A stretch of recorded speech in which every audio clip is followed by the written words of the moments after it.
যেখানে এই ভাগবতম কথা আলোচনা হয়েছিল। তো সেখানে সমস্ত মুনি ঋষিগণের পক্ষ থেকে সুত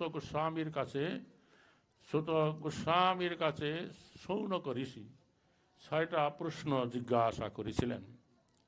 তো সেই 6টা প্রশ্নের একটা প্রশ্ন ছিল যে ভগবান কখন কোন কোন অবতারে কী কী লীলাবিলাস করে থাকে তা আমাদের কাছে বর্ণনা করুন।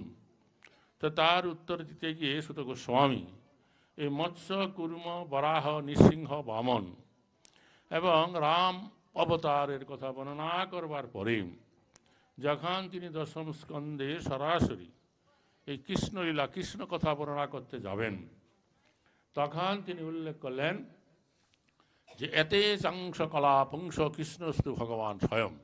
এতে মানে এই সমস্ত যাদের কথা আমি এতক্ষণ বর্ণনা করলাম